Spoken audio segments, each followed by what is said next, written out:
Hey everybody, it's Mick. Welcome to my shop.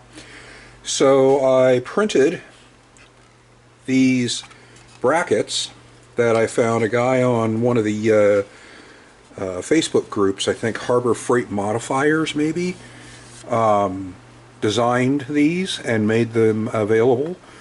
And they are for the Harbor Freight 20-ton press to center and align the bar that the jack presses down, the press bar. So they look pretty cool. I'm going to tap these holes first. The 3D design, it actually did print a thread in there, but it's a little iffy, I guess I'll use that word. So I'm just going to run a tap through it and clean it up and make it a nicer thread. So I'm going to do that real quick, and then we'll see about mounting these on the press. I'll make a link, I'll put a link in the description to the Thingiverse page where he posted these for everybody. And I'm sorry I forgot your name, Joshua, I think it was. I'll look it up and before the end of the video. So yeah, anyway, gonna run a tap through the other hole, and then let's go see how these work on the press. Should be nice. I've seen a couple people come up with different ways of doing this, and this looks like one of the easier ones and more flexible ones, and adjustable. Alright, let's go see how these work on the press after I do this other hole. Okay, so we're over here now at my 20-ton press. Sorry, it's in a dark corner of my shop, so I've got a temporary light set up here so I may get some shadows. Yeah, so I misspoke. The guy's name who designed these, his name is Justin, and yeah, thank you, Justin. These appear to be very well designed and turned out great, I think. So these mount like this, and then with bearings on this side, it helps keep the ram centered from doing this. And then it's got two mounting holes here, so it'll mount like that. And then the arm itself,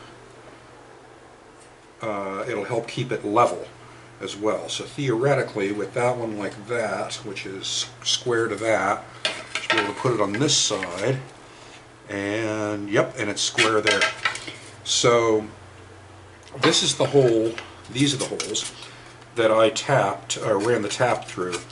They're threaded for 1/4 20, and I think what I'm going to do is, rather than mount this up tight against this beam, this C-channel, I'm going to set it back about maybe a 1/4 inch or so, and I'm going to make some Delrin pucks that the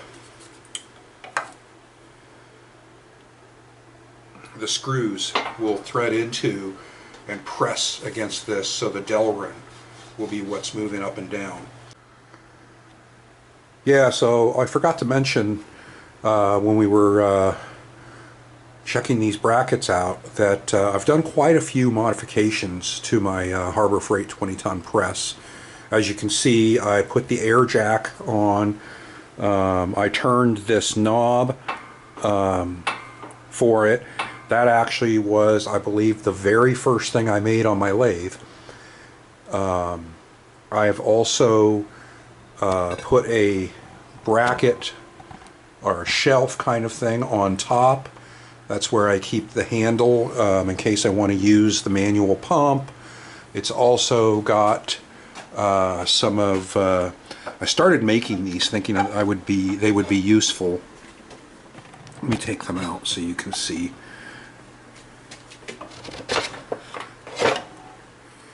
So, excuse me, so I made a couple of these, 2 different sizes, to put on the bottom of the jack. Knurled, one of my very first attempts at knurling, and I bored out and epoxied or glued some super strong magnets in there.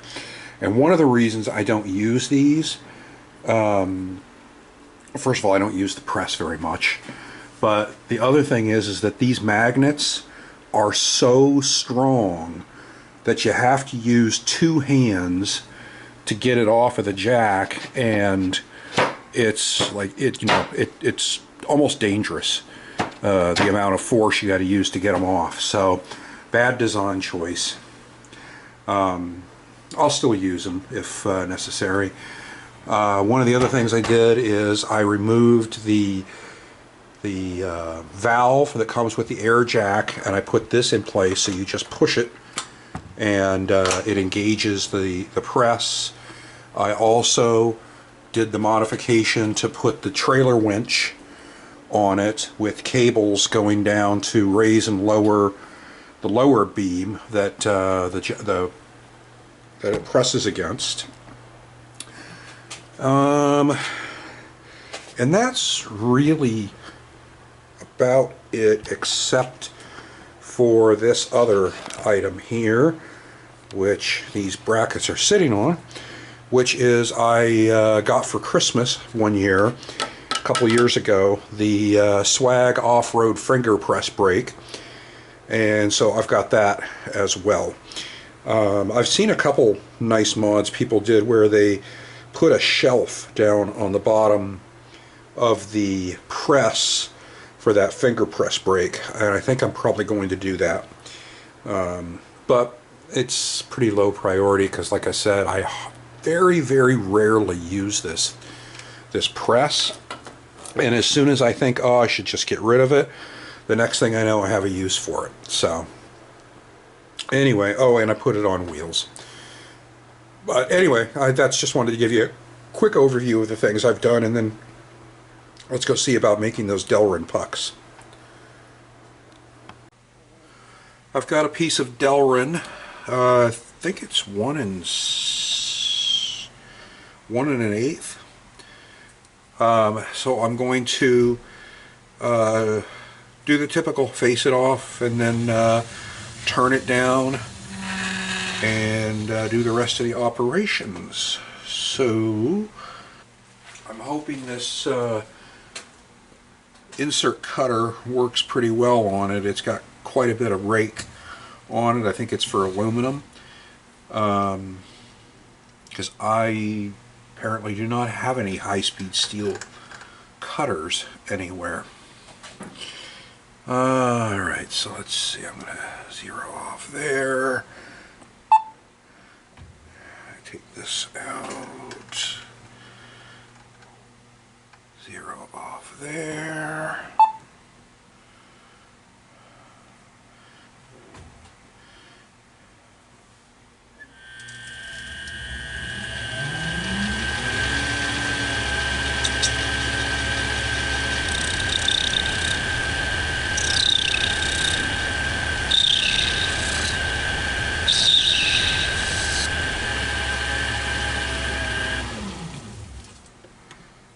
Okie doke. And of course, dumbass me, forgot to set my zero. That'll be okay. Alright, now I want, the first part is for the screw head. Alright, so I want to go to 1 inch here. I want to make sure. Yeah, that's too far. I'm going to pull that out some.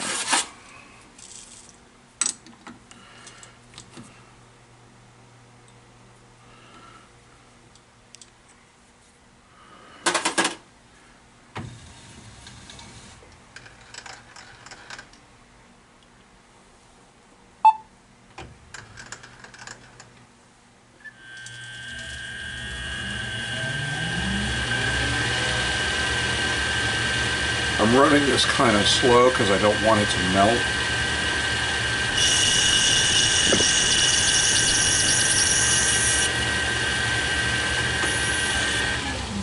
Alright, measure that, and then get that dimension in the DRO. Ooh, that's a nice cut.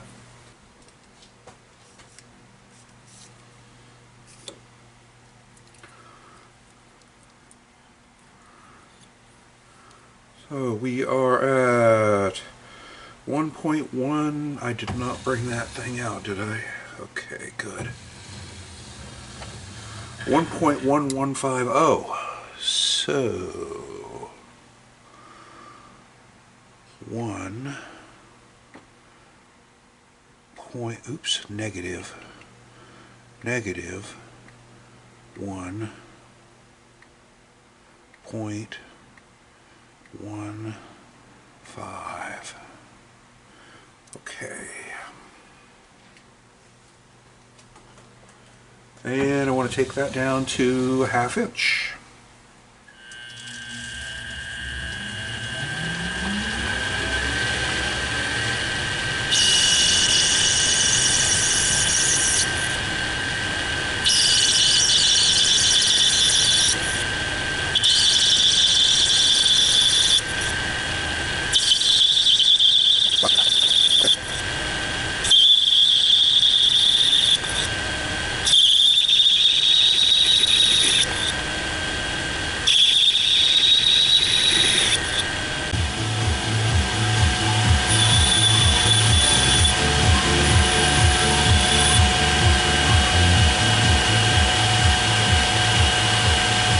Alright, now we're cutting down to 1/4 inch for 3/4 of an inch. 500 depth of cut passes. I know I could take more, but it's getting pretty thin out there. And I'm not like it. I don't like taking aggressive cuts.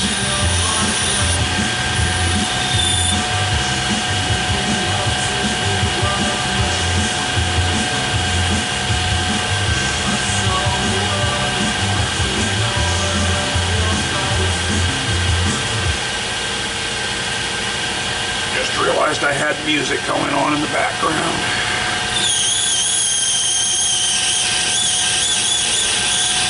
The tube apparently don't like that.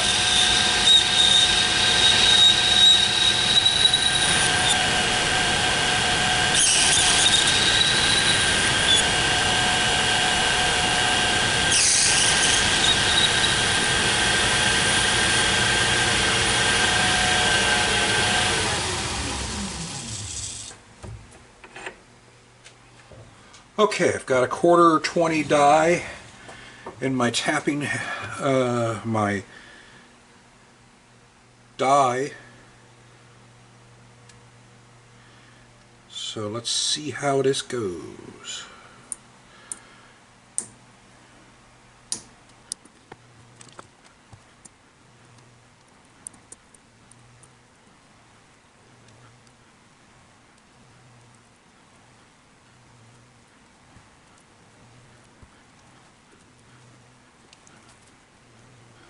I'm backing it up to clear the chips because I don't want it to grab too aggressively on this Delrin and just break the part.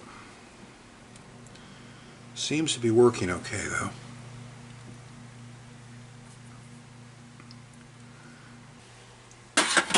Alright, go cut this off on the bandsaw and make some more.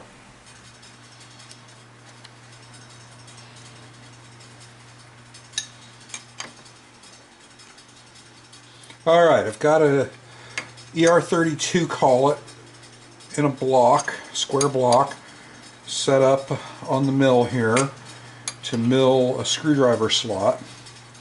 I'm using a new collet nut that I saw recommended. I think it was Days Cars who recommended it. I've seen it recommended before, but it's got bearings inside, and boy is that a smooth release. But I'm just using a slitting saw set to the center height and .075 depth of cut. Pretty simple.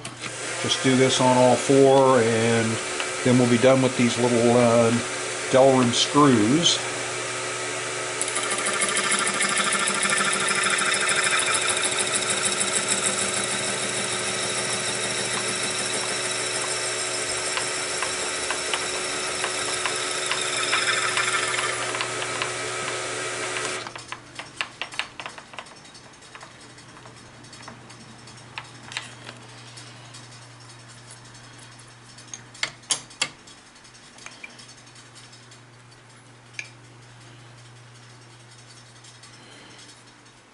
Pretty nice little screwdriver slot.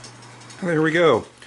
4 Delrin adjustment screws done.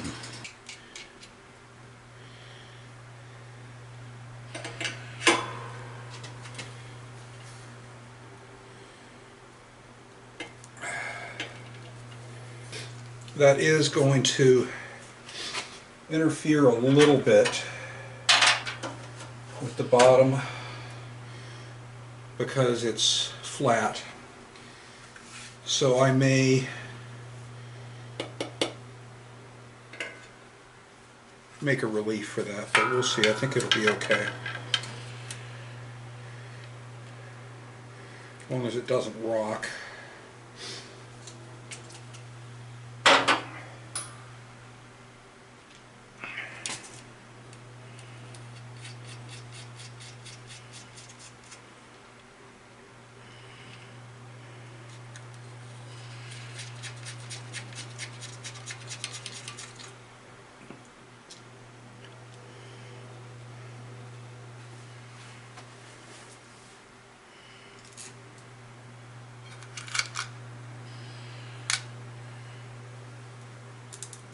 Okie dokie.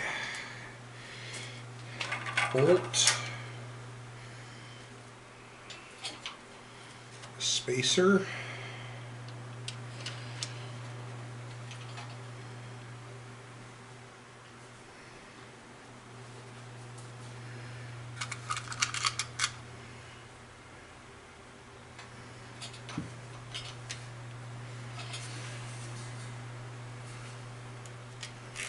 Washer, a bearing, a washer,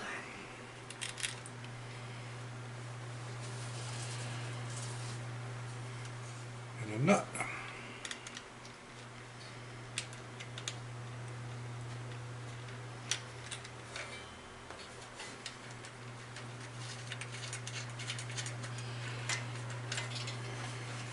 Repeat. Alright, so I've got the brackets installed and at least a first cut at aligning everything, but there's no rock anymore. Looks like I could do a little bit here.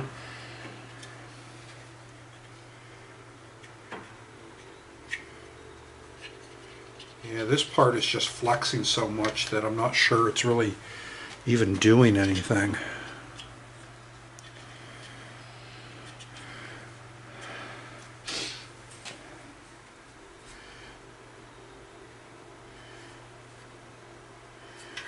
Well, that seems better.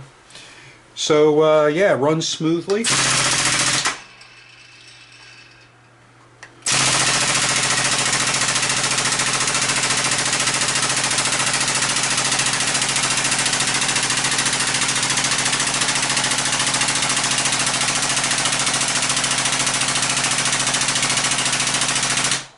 Overall, I like them. And for the amount I use this press, they will probably last until I die. I think in the 6-7 years or so at least that I've had it, I've used it twice, maybe 3 times.